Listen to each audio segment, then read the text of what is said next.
Hey, we're going to jump into a series where we're going to look at one chapter of the Bible for the next 3 times we gather. The third one will, of course, be Christmas Eve. And it is a chapter of the Bible that has challenged me. And you might say, we spent 3 weeks on the same text.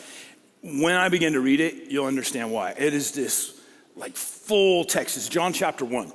And so when John, who's one of Jesus' disciples, tells the Jesus story, it is just completely different than Luke and Matthew. Luke and Matthew are where we get most of our Christmas story from. We have the Magi, we have the wise men, we have the choirs of angels singing, we have Mary and Joseph. But when Luke tells the story of when Jesus came to planet Earth, there's none of that. None of that.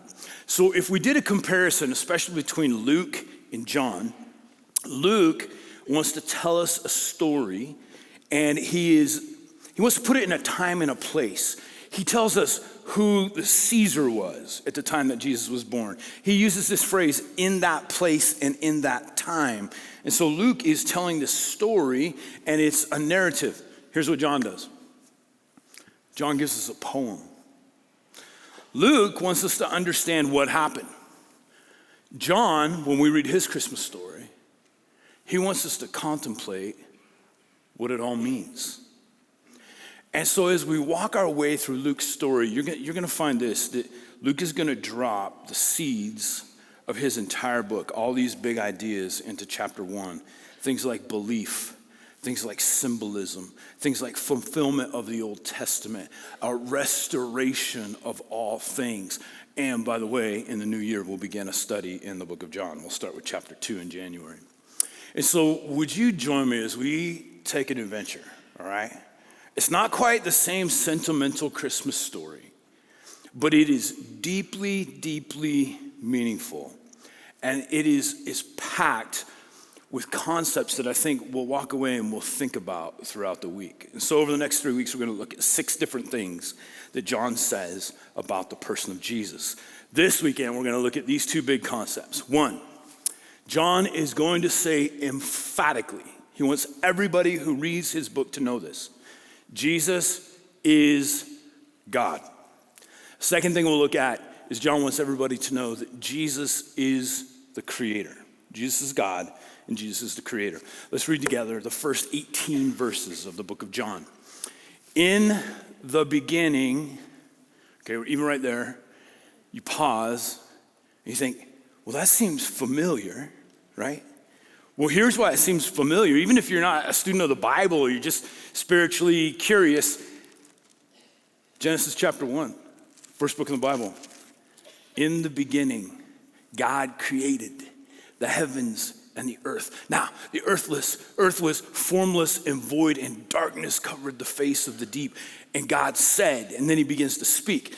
John starts his book off in the exact same way, using the same type of poetry and prose to say, Jesus has come and something new is happening. In the beginning was the Word. We'll talk about that. Notice that it's capitalized. It is a title. It is a proper noun. And the Word was with God, and the Word was God. He was with God in the beginning. Through him, all things, pantata, it means the entirety of existence. Through him, all things were made, and without him, without Jesus, the Word, nothing was made that has been made. In him was life, and that life was the light of, notice this, all mankind. This is a huge statement for a Jewish person to make. It wasn't just the light for the Jewish nation. John recognizes that Jesus was for all of humanity. The light shines in the darkness, and the darkness does not overcome it. There was a man sent from God whose name was John. This is John the Baptist, Jesus' cousin. He came as a witness to testify concerning that light so that through him all might believe. He himself was not the light. He came only as a witness to the light. The true light that gives light to everyone was coming into the world. He was in the world, and though the world was made through him, the world did not recognize him. He came to that which was his own, but his own did not receive him.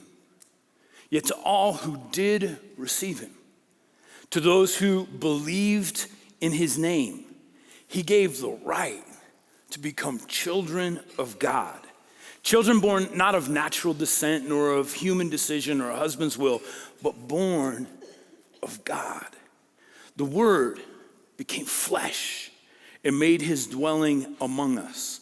We have seen his glory, the glory of the one and only Son who came from the Father, full of grace and truth.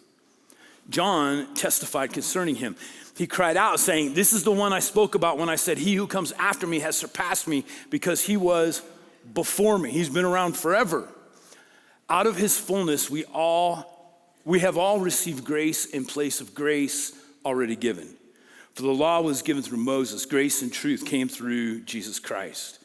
No one has ever seen God, but the one and only Son, who is himself God and is in closest relationship with the Father, has made him known. Okay, let's look at these two ideas. Number one, Jesus is God. So the world has been trying to figure out what to do with the person of Jesus for 2,000 years.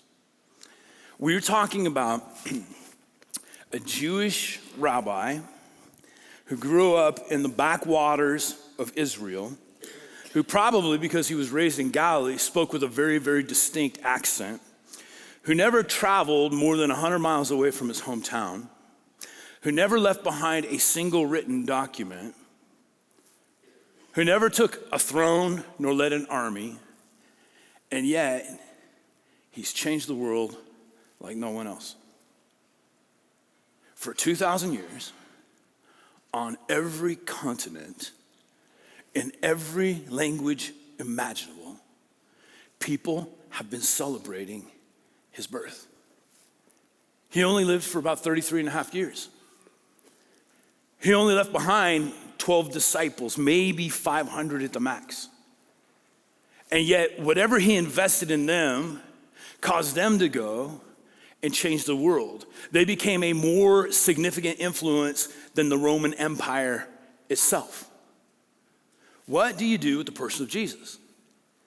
If you're spiritually unresolved, this is the primary question that you have to ask yourself. Like, who is he? Because the options are limitless, right? You can find books out there written by very intelligent people who will tell you that Jesus is an inspiration. The way he lived his life should serve as an inspiration for how you should live your life. Jesus was a revolutionary. Some options would say that Jesus is a prototype. That what Jesus did is what we one day, if we can figure it all out, could do. We could be like him. Some people would say Jesus he's sentimental, right? He's either, a little baby wrapped in swaddling clothes laying in a manger, or he's the guy in the picture who's strikingly handsome and doesn't look Jewish at all and has a little lamb wrapped around his shoulders. And you look at him and you're like, right? Who's Jesus? Who's Jesus? And this is what John emphatically wants his hearers to begin to wrestle with. Jesus is not just an inspiration. He's not just an incredible teacher. He's not a prototype for what human beings could be one day. But Jesus is God. Jesus is God. I want to read verse 1 and 2 one more time. In the beginning, the Word. Now, what is the Word? So this is a Greek term, and the word is logos, L-O-G-O-S. And for the Greeks and the empire, even throughout the Roman Empire at the time, they're looking for ultimate truth. They're seeking, like, what is true? There's been all these amazing Greek philosophers and the Platos and the Aristotles who have taught certain ideologies and concepts of truth. But this is what the Greek mind wanted. They wanted to know, what is ultimate truth? What is the ultimate wisdom of God? And John uses this concept that everybody was seeking in the first century. And he said, here's who Jesus is. He is the Logos, the ultimate reality. The one thing that you can know for certain and you can hang all of your perceptions on. Jesus is ultimate truth. in the beginning. So he's been around since the dawn of time. One of the things that John is saying, which declares Jesus' divinity, is this: Jesus is not created. He's the uncaused being. That God has been around for eternity, and John says, and Jesus has been around for eternity. And the Word was with God. This phrase literally means face to face, present. And the Word was God. I bet at some point you've had somebody knock on your door and want to talk to you about the person of Jesus. And they'd say, we're great admirers about Jesus. However, we believe that Jesus was one of God's children, and Jesus' brother was Lucifer. And you study Jesus because he's what we could be one day. And here's what John says: oh no, the Word, the person of Jesus, was God, and he was with God in the beginning. He is the uncaused being. John 1:18, let's reread that. No one has ever seen God. So this is interesting because John is hearkening back to the book of Deuteronomy, chapter 30, verse 22. And in chapter 30, verse 22 of Deuteronomy, Moses, the guy who's just led the people of Israel out of Egypt as slaves, he's on Mount Sinai and he's having this incredible encounter with God, and God is giving him the 10 Commandments. So on this mountainside, here's what Moses asks. It is what every human being has ever wanted. God, if you're real, would you just show yourself to me? Like, I want to see you. I want to get past like having to have faith. I just want verifiable proof. And here's what God says to Moses in Deuteronomy 30:22. He says, no, you can't see me. Because if you saw me, you would die. No one can see the face of God and live. And the thought is this, is that because of our fallen state, because our world has been broken, because of Genesis chapter 3, and we have died, our capacity and ability to be in the presence of our Creator is diminished with that. And so God says this: well, Moses, here's what you can do. You can't see my face because it would kill you, but you can see where I just was. And so he says, Moses, right here, I want you to hide in the crevice of this rock, and I want you to cover your face entirely, and do not peek, right? This is a serious do not peek. Do not peek. And I'm going to pass by, and after I've passed by, I'll say, go ahead and open your eyes. And there's two ways you can translate this in Hebrew. One is you saw God's backside, or you saw where God just was. Most likely it's where God just was. So Moses is hiding, God passes by, and God says, okay, peek. And Moses looks and sees where God was, and it is overwhelming. He never asks to see God again. And when he comes down from the mountain, whatever has happened, him seeing where God was, is changed his countenance, and he's glowing so much so that the people say, we can't look at you. So Moses has to spend the next couple of months with a veil covering his face, because just seeing where God was too much. And here's what John says. No one's ever seen God, not even Moses, but the one and only Son, who is himself God and is in closest relationship with the Father, and he has made him known. This word right here is exegeto in Greek. Exegeto, it means he has exposed him. It's where we get our word exegesis, or even explanation, is that Jesus helps us to understand who God is, because he is God. He is, as Paul says, he is the image of the invisible God. So Jesus isn't some subsidiary of the Trinity. This Jesus was God. He was there at the beginning. He's uncaused. Everybody's always wondered, what is God like? Every religion the world has ever seen has been exploring and contemplating, what is God? What is his nature? And here's what John says: I can tell you what God's nature is, because it was revealed in the person of Jesus. If you want to know what God is like, read about the life of Jesus. For many of us, myself included, there are times when I read the Old Testament. Those are the books written before the arrival of Jesus. And in our modern concepts of justice and fairness, we read and we're like, ouch, God, that seems rather harsh. And then sometimes we flip and we read the New Testament and we read about the life of Jesus and we think it's so much different than the Old Testament. Well, this is a God who's revealing himself to the fullest capacity that people can understand him. And John says this, if you want to know who God really, really is, you just look at the person of Jesus, because he came exegeto. He came to explain, make known, and reveal who God is to each and every one of us. Later in John chapter 8, Jesus is having a dialogue with a group of religious teachers, and they're deeply offended by Jesus.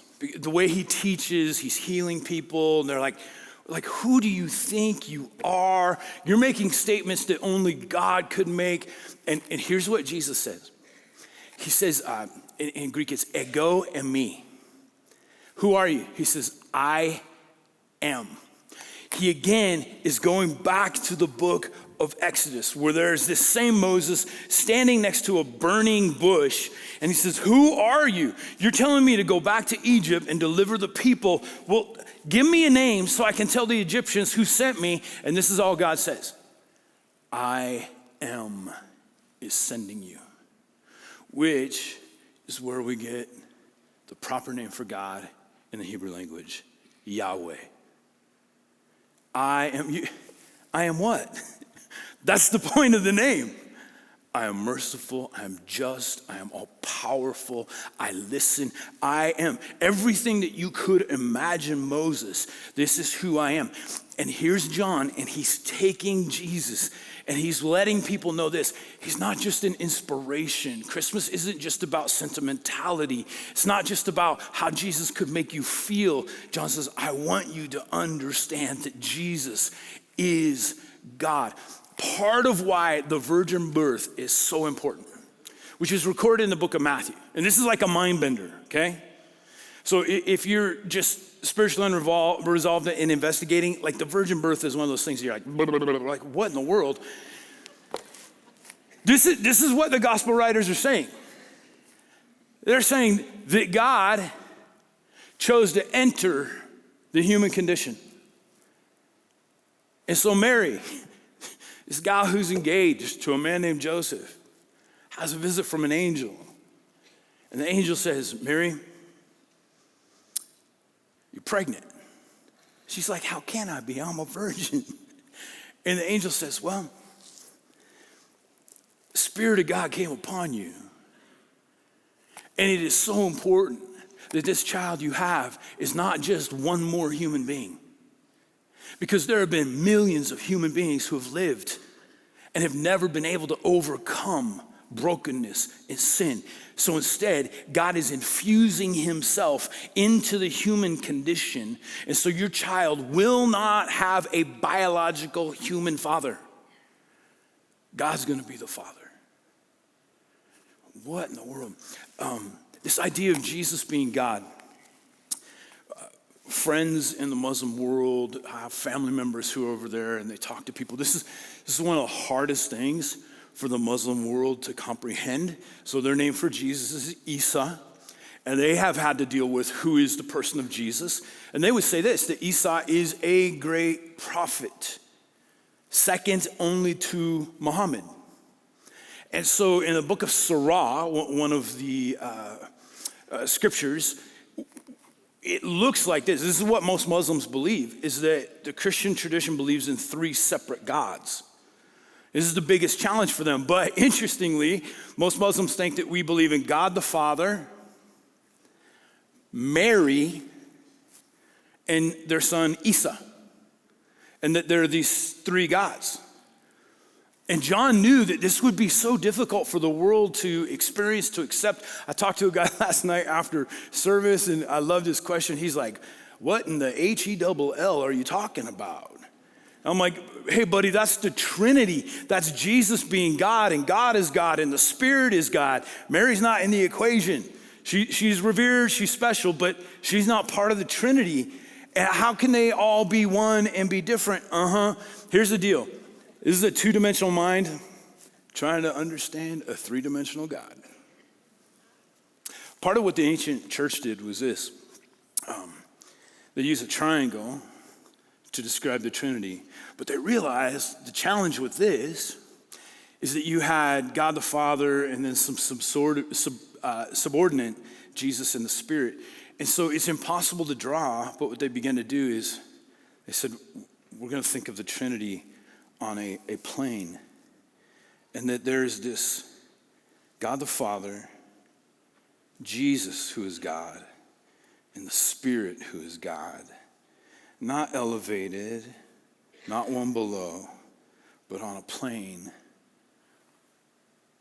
where we can begin to understand this profound concept that John wants us to grasp, that Jesus is indeed God. Here's the second thing that John wants us to understand from this passage, is that Jesus is creator. He's creator.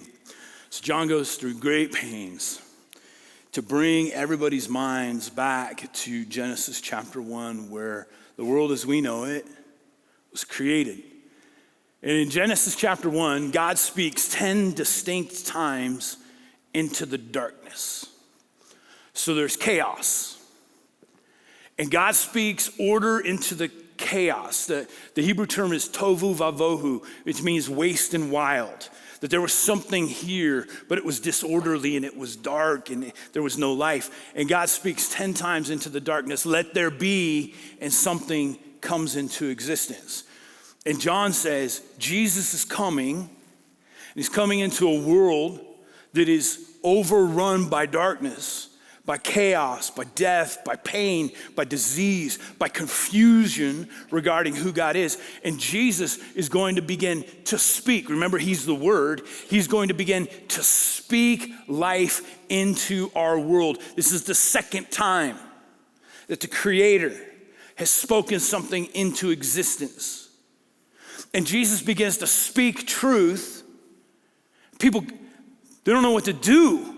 Over and over, especially in the book of Luke, it says the people were overwhelmed and confused because Jesus spoke with such authority. At one point, they say this, who is this man that when he speaks, things actually happen?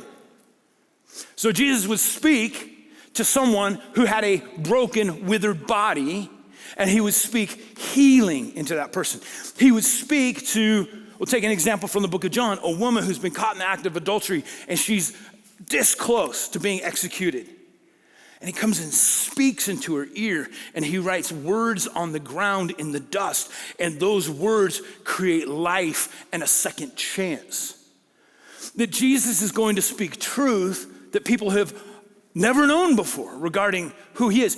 This same Jesus is going to be on a boat with his disciples, and these are experienced fishermen, and a storm comes up that's so severe that the experienced fishermen say, we're done. There's no way we're going to live through this. And Jesus is going to stand up and say, be still. And the wind and the waves cease. John is going to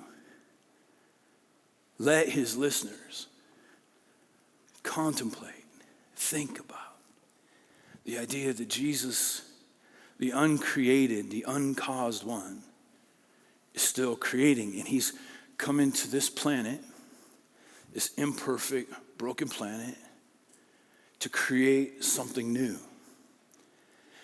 And I think there's two primary things that Jesus is creating when he comes back to planet Earth. The first one is a kingdom. It's a kingdom. We won't talk extensively about this, but over and over, Jesus is going to talk about, I've come to create, in the midst of this kingdom, okay, this kingdom where Rome is in power at the writing, and there's all kinds of political figures and military figures. He says, in the midst of this kingdom, I am making a brand new kingdom.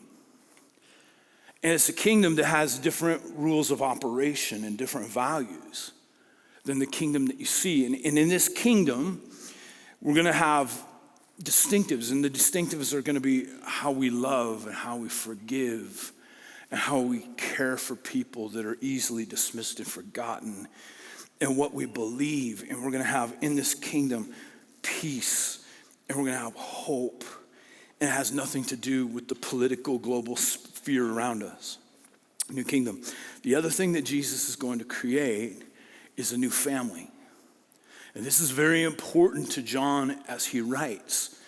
He wants everyone to know that Jesus is making a new family and they can be a part of this family. In fact, I want to revisit these scriptures. Verse 11, he came to that which was his own, but his own did not receive him. It's not what they anticipated when they thought of God coming to earth. Yet to all who did, please notice this word, receive him, and to those who believed in his name, he gave the right to become children of God. So here's what religion is taught for the most part throughout human history. That to be a part of what God is doing, you achieve it. You achieve it. So you change your morality, you become more devout, you become more sacrificial in your giving and your thinking and your actions. But what does John say? Jesus wanted to create a family. He wanted people to be made new, to recreate their identity to children of God.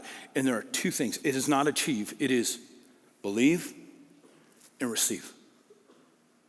Believe and receive. And if you believed and you received, you became part of this new family that Jesus is creating. There's no achieving. There's no achieving. John just wants people to know this, that this new family, it is a gift. You were given this gift and all you do is receive it. You didn't earn it. You can't accomplish it. It's this beautiful new thing that Jesus is creating, and he wants each of us to be a daughter and a son in the new family that he came to create. And you do not earn it. This believe and receive is fundamental to the rest of John's book. And one of the things that you and I get to do this Christmas is receive. Believe. Are there things that are difficult to believe? Oh, absolutely. Absolutely. But I begin the process of belief. Jesus came into the world to create a new family, to address. I want to talk for a moment about entropy. Some of you will be familiar with this term. It'll like at least have an echo from high school for you. Here's a definition of entropy. The degree of disorder or uncertainty in a closed system. This is one of the primary laws of thermodynamics. The degradation, falling apart of the matter and energy in the universe to the ultimate state of uniformity. So here's what the world was before the arrival of Jesus. In our terms, this is something like John would say, is that we had this closed system. It was an open system. God was a part of it. Because of the choice for humans to be autonomous from God and to try to be our own God, things died. This is emotionally, physically, culturally, spiritually, things fell apart. And so we're this closed system, and there's been degradation. Like nothing in this world gets better over time, right? If you bought a shiny new car and you left it outside for 15 years, it doesn't automatically become vintage, does it? It just falls apart. The tires fall apart. The gaskets fall apart. That's entropy. And what John is saying is we're in this closed system and that we've been doing everything that we possibly could to bring about life, to bring about health, and we haven't been able to do it. And here's what John says. Jesus,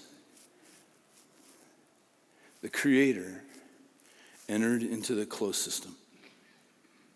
It was ruled by entropy, spiritual, physical, emotional, cultural entropy. things falling apart. And when Jesus is in the system, he can overcome the entropy. He came to create. And then his parting words is he looked at a bunch of just normal people, really no different than you and I. And he said, okay, because I am God, and because you believe and receive and you're now children of God, I want you to go out into all the world, and I want you to create something new. I want you to create a new dynamic where love, healing, restoration, and hope. I want to create this kingdom, this family within the world as it exists, where cowards become courageous, where addicts become free, where broken become whole, where lost are found. And I will be creating that. Will you take a moment and pray with me?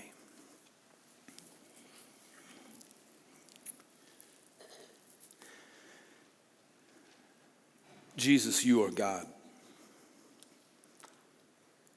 And for some of us, that's fairly mind-bending. We've thought of you as important. We kind of have sentimental concepts regarding who you are. But John assaults us with this thought. He is the uncaused one. He is God. And because of that, that means that God entered the human condition at Christmas.